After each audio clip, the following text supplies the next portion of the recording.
টিনা গ্রামের। আমার নাম সমীর দাস, আমার বড় ভাইয়ের নাম হচ্ছে গৌরাঙ্গ দাস। দাদার হচ্ছে একটা বিল্ডিং আর একটা টিনের ছানি, টিনের ভেড়া ঘর। রাত্রে আমার ঘরে আসতো প্রোগ্রাম, গান গাইতেছে অনেক লোকে, প্রায় 20-25 জন লোকে কীর্তন আসতো ঘরের ভিতরে। তো দাদা আসতো, বৌদি আসতো, বাইরে আমরা আসতাম, ঘরের থেকে বাইরে আমরা বই আসতাম বাইরে, খিচুড়ি টিচুড়ি পাক হইতেছে, এখানে আসলাম। তো সময় হঠাৎ দেখি আগুন ওই কোনার মধ্যে। এরপরে পেট্রোলের গন্ধ, দৌড়ে আইলাম, ফায়ার সার্ভিস ফোন করলাম। এরপর গ্রামের মধ্যে মুসলিম ওই বেশি, মানে 4-5 লোক আছে, জল টল দিছে, দিয়া মানে কিছু জিনিসপত্র ঘর বাইর করছে, আর একটা ঘরের জিনিস একদম একটু বাইর করতে পারছে না, পুরো ড্যামেজ। কত টাকার ক্ষয়ক্ষতি হতে পারে? প্রায় 25 লক্ষ টাকার মতো করতেছে। গতকাল অর্থাৎ 8ই জানুয়ারি রাত্র আনুমানিক 10টায় কমলপুর মহকুমার পশ্চিম কুচাইনালা গ্রাম পঞ্চায়েত তার একটি পাড়া মেথির মিয়া, এই মেথির মিয়ার সমীর দাস, গৌরাঙ্গ দাস দুই ভাই একত্রে থাকেন। তাদের বাড়িতে অগ্নিসংযোগ করা হয়। দুর্বৃত্তরা যখন আগুন লাগিয়ে দেয় তখন পেট্রোলের গন্ধ এলাকাবাসী পান। দুর্বৃত্তদের আগুনে ব্যাপক ক্ষতি হয়।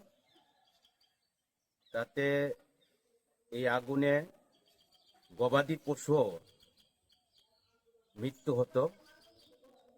স্থানীয় নাগরিক এবং এই বাড়িতেই একটি সামাজিক কীর্তন চলছিল, তাতে এলাকাবাসী এবং কীর্তনে উপস্থিত থাকা নাগরিকরা আন্তরিকভাবে উদ্যোগ নেন।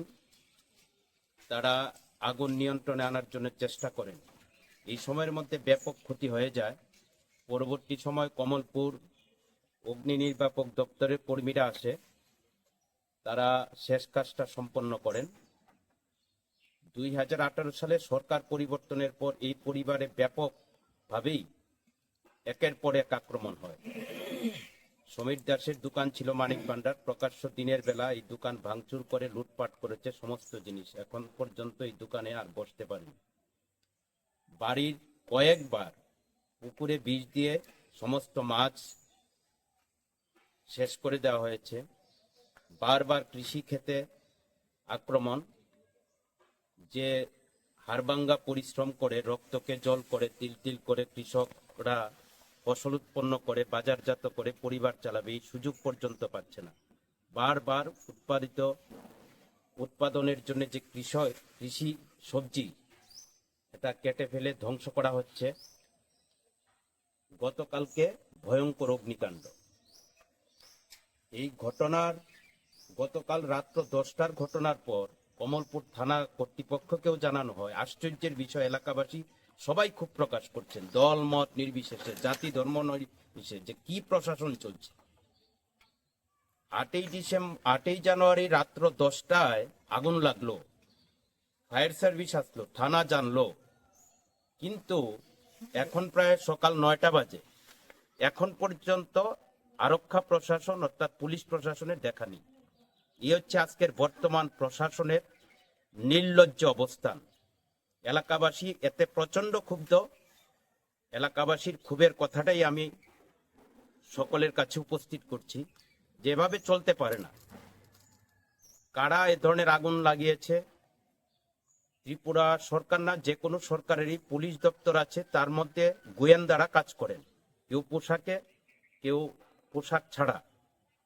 এই যে তার দায়িত্ব হচ্ছে দুর্বৃত্তদের খুঁজে বের করা, তাদের শাস্তি দেওয়া, কিন্তু কোনো ঘটনার এখন শাস্তি নেই। তাই এলাকাবাসীর পক্ষ থেকেই তার তীব্র ক্ষোভ জানাচ্ছি, ধিক্কার জানাচ্ছি, এবং সমস্ত শান্তিকামী প্রগতিশীল সমস্ত অংশের মানুষের কাছে আহ্বান করব যে জাতি ধর্ম বর্ণ নির্বিশেষে এই সমস্ত দুর্বৃত্তাপনার বিরুদ্ধে সবাই রুখে দাঁড়ান। ত্রিপুরায় আবার শান্তি ফিরিয়ে আনতে হবে। এখন শান্তির পরিবেশ, গণতান্ত্রিক পরিবেশ বিঘ্নিত হচ্ছে, চরমভাবে আইন লঙ্ঘিত হচ্ছে, এর বিরুদ্ধে সবে রুখে দাঁড়ান।